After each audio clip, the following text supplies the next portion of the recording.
kasi, yung minsan, diba, sabi ko sa inyo, yung pananahimik, minsan nakakabuti yan. At kapag nagkwento ka naman, nakakasama. So, mas gusto ko pang manahimik kasi para sa akin, para saan pa? Anong point? Pag nagsalita tayo ng ganito, may masisirang tao, at ang lalabas na mali, yung nagsalita. Pag nagsalita din siya, pag nagsalita siya, ang lalabas man ngayon na mababas, yung isa. So, magkikreate lang kayo ng magkikreate lang kayo ng negativity. So ako, alam ko naman yung totoong nangyari. Dahil siyempre as a leader, hindi ko po hahayaan na masira yung aking pangalan. Di ba? Kung ikaw ay leader, para sa kabutihan ng lahat yung gagawin mo. Kung ikaw nanay at tatay, hindi mo hahayaan ng anak mo ay mapariwara or mapahamak. So ganun din ako. Hindi ko hahayaan na ang lahat ng sinasama ko, lahat ng nasa PPT, lahat ng sumama sa amin ay mapahamak. So kung gagawin ko yun, ay walang kwenta. Di ba? Walang kwenta. Di ba? May mga bagay po kasi na mas pipiliin nating manahimik na lang na kausapin ito ng pribado. Since, yan naman po ay pribadong buhay na namin. Kasi na po maintindihan. And then, yung regarding naman po sa amin, yan po ay, kumbaga, napanood nyo, di ba? Oh, at alam kong karapatan nyo po, di na talaga na malaman. Dahil, ibinahagi namin sa inyo yung kwento.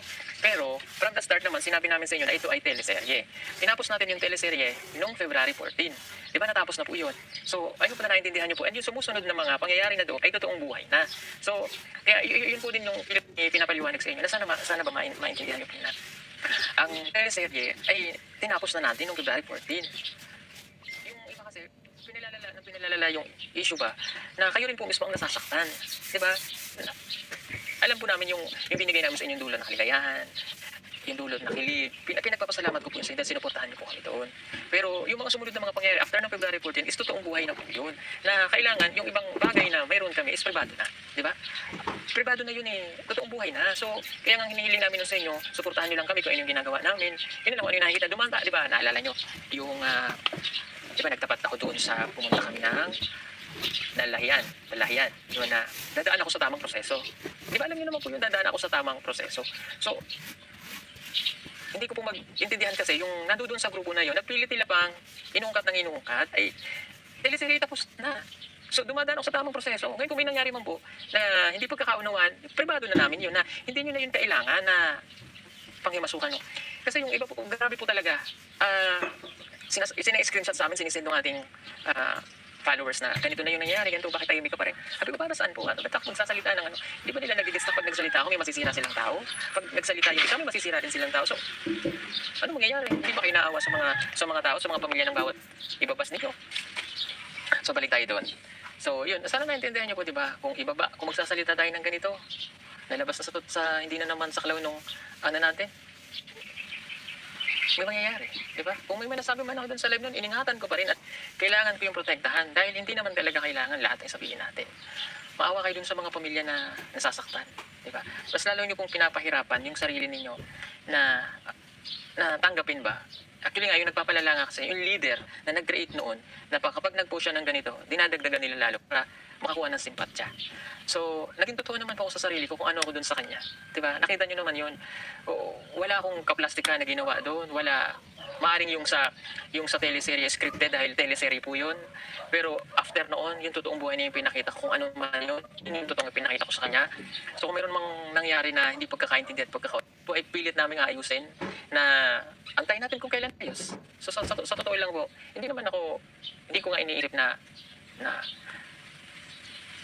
kumbaga may madadami pa na iba o hindi ko na iniisip na pabayaan na lang kung sa mawawala din yan.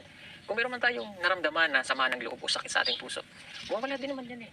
Mawawala din yan. Ang sa akin lang po, ang pinupuin ko dito is, tigilan nyo na, di ba? Tigilan ninyo yung pagpupush nyo ng mga ano-ano na nakakasira lalo. Doon sa mga comments na yon, sila po kasi yung nag-create noon. Kaya wala silang gagawin kundi siraan. Di ba? Sige, sabihin natin magsalita ako ngayon. Para saan?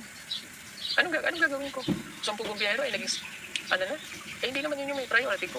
At ang may priority ko po ay tumulong. Yun ang sa akin. Yung palaging iniisip ko, ayoko na may makakasakit, ayoko na may masasaktan ako. Yung sa ganito pong usapin, di ba? Kahit naman kilala nyo na ako, ayoko pumato sa mga bata. Kahit minsan below the belt na yan. Pababayaan ko lang yan sila. Kasi, I know the truth. Ako yung nakakaalam na lahat ng nangyari. Alam ko lahat yan. So, isa sa mga na nagpakalat ng fake news na pinalayas ko daw si Krista dito sa bahay. Hindi ko pinapalayas. Pagdating niya po dito, siya po mismo ang uuwi muna sa kanila. So, nag-usap kami. Di ba sinabi ko na po sa inyo? Nag-usap po kami. Pinaliwanag ko sa kanya, in-explain ko sa kanya. Nagkaayos kami sa ganung bagay na umuwi siya. Yung kumakalat kasi sa sitio Miluya, dun sa sitio na pinayos ko, so ang dating ang sama ko. Wala pong nagpapalaya sa kanya. In fact, nandyan pa ang kanyang mga damit. Wala pong nagpapalaya sa kanya. Ngayon yung sinasabi, bakit hindi ko sunduin? Bakit hindi ko daw sunduin si Krishna? May pinag-usapan po kasi kami. May pinag-usapan kami na hindi naman nga po kailangan na i-share namin sa inyo na lahat. May pinag-usapan po kami. Di ba? So, parang ang dating kasi, dun sa mga nambabash, kasalanan ko, kasalanan niya. Ibabash na nila lahat na pwede nilang ibang babash. Huwag po kayong ganun. Kasi yung tao, pangarap din siya. Ako, pinotektahan ko, yung mga inaalagaan ko na hindi mapahamak. Responsable ako sa mga tao kasama ko. Na gusto ko, wala silang maging problema. Pinoprotektahan ko sila. At kung magkaroon man sila ng problema, ako pa rin yung haharap. Na pag may nangyaring masama sa isa sa mga kasamahan ko na nasa poder ko, kasalanan ko. Kasi ako yung leader nila, bakit hinayaan ko. Nagigets niyo po ba ako? Na alaga mo yan eh. Bakit hayaan mong mapahamak? Diba? Hindi ko hayaang mangyari yun. Kasi pinoprotect ko sila. So, yun dapat yung iniisip ninyo. Huwag kayong tira kayo ng tira, bira kayo ng bira. Kami nga nananahimik na alam namin ang katotohanan at napag-usapan na namin yun. Na hindi namin kailangan ibahagi sa inyo lahat. Naintindihan namin yung bawat isa. At walang kaming ginagawa. Pero kayo, wala kayong tigil. So kayo nagkikreate ng negativity. Kayo nagkikreate ng masama para dun sa tao. Yung tao nananahimik, kami nananahimik. Hayaan natin siya. Hayaan natin siyang buuin yung pangarap niya sa pamilya niya. Ibabash nyo ng ibabash. Ako ibabash nyo ng ibabash. Alam namin na nasa social media kami. Pero sobra yung mga nandun. Kasi sila yun eh. Sila